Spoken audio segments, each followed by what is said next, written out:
how do things get into the cell? How does oxygen get in? How does carbon dioxide get out? How do we get glucose in? How do we get it out? We need to know how things get inside cells and outside of cells. So there are two main ways things can get in and out of cells. Okay, the first main way is called passive transport. Passive. No energy is needed. So if you think of the model of the cell membrane that I showed you with the balloons, oxygen could easily pass through the spaces between the phospholipids. It could go through the whole cell membrane and get into the cell. Carbon dioxide is a waste product.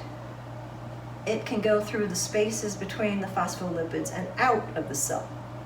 But no energy is needed. So it's passive transport. So passive transport, no energy. The second main type is active transport. So active, use energy. Energy is used in active transport. So there are actually pumps in the membranes of cells that can pump things in and out, but that needs energy to do it. So the two main types of transport in and out of the cell are passive, no energy, active energy. So think active energy. So now we're going to look at the passive and active ways things can get in and out of the cell. Now we have some examples of that. We have three main examples of passive transport. The first example is diffusion. And we talked about this with oxygen and carbon dioxide. Oxygen can get in through the cell membrane without using any energy, and it can go through the membrane into the cell. Carbon dioxide can go out of the cell through the spaces between the phospholipids. So it's no energy needed. And it goes from high concentration to low concentration. So here we have a bunch of atoms of oxygen. These are oxygen atoms. Okay, now oxygen, actually in the oxygen we breathe is in the form of O2. So it's actually two atoms of oxygen chemically bonded together. Okay, so this is what it looks like that we breathe. Each pink balloon is an oxygen atom. So here we have a bunch of them, oxygen atoms. Okay, cell wants these. So let's say, I'm going to say this right here. Yeah, cheerleader, oxygen. Give me an O. Give me an O. Give me two O's. Make oxygen. Oh, give me an O. Give me an O. Give me an O. Oxygen. Okay, these are going to be moving through a process of diffusion. They're going to go from there's a lot of oxygen to where there isn't much oxygen. Okay, let's say over here, we have all these oxygen atoms. Okay, so this side is going to represent the outside of the cell.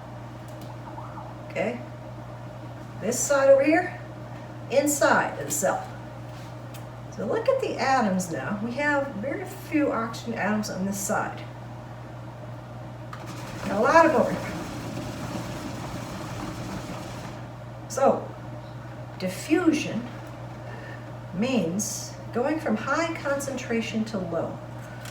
So these then are going to start moving over here. So now, well, pretty soon we have equal numbers of oxygen atoms on both sides. We're in equilibrium. So equilibrium is balance. So in the case of oxygen now, we have the same amount of oxygen inside the cell we do outside. Right? So this is diffusion now so diffusion will happen until an equilibrium is reached. All right, diffusion. Carbon dioxide would be the same way, only it would be going outside the cell as a waste product. So that is diffusion. So think of diffusion. Here we go. diffusion. Give me an O. Give me an O. Give me one. Give me an O. Give me an O. What do we have? Oxygen. Give me an O. Give me an O. What do we have? Oxygen. So that is an example of diffusion. Next thing we have a new type of passive transport called facilitated diffusion. So facilitated diffusion means it's diffusion, no energy needed. So we're still going from high concentration to low concentration, but we're using a channel, like a tunnel. So there are actual channels. There are tunnels in the cell membrane. It's like a straw. Tunnels in the cell membrane. So things can go through this straw without using any energy. But it requires a tunnel.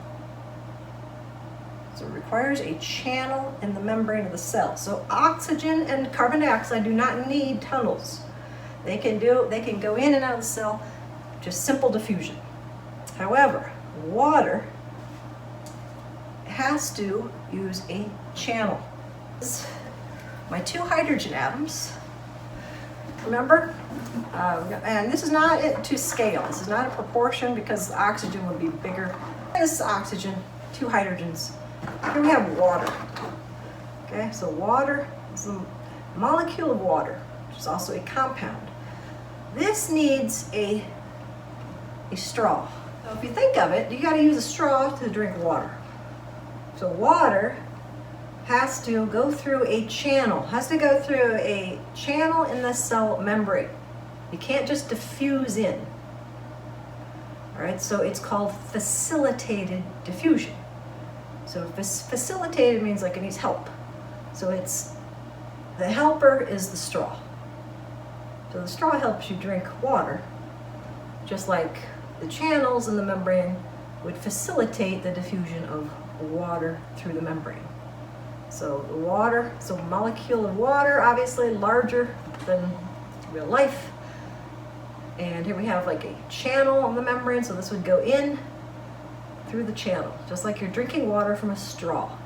So facilitated diffusion. That's the second type of passive transport. Woo!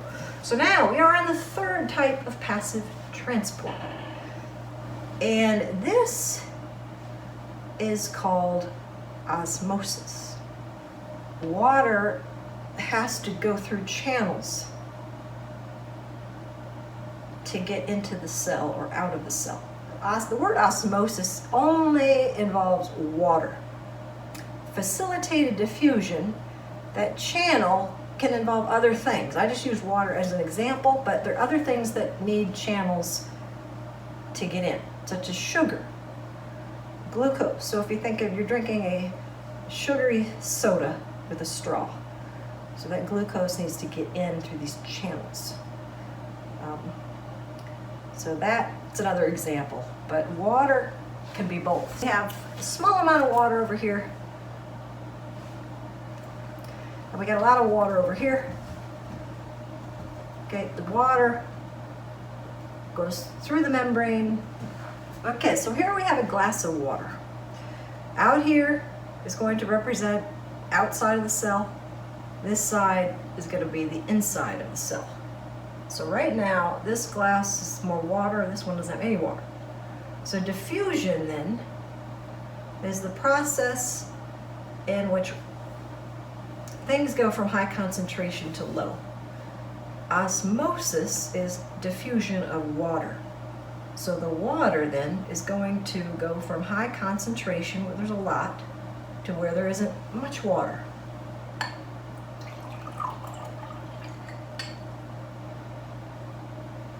Until an equilibrium is reached. So right now, we have, well, I didn't measure it, but we're supposed to have equal amounts of water in and out of the cell. So this is equilibrium. All right, so again, to represent, osmosis is the diffusion of water. So if the water is a high concentration of water outside of the cell, there isn't much water inside, that water is going to perform osmosis until equilibrium is reached, where you have equal amounts of water inside and outside of the cell.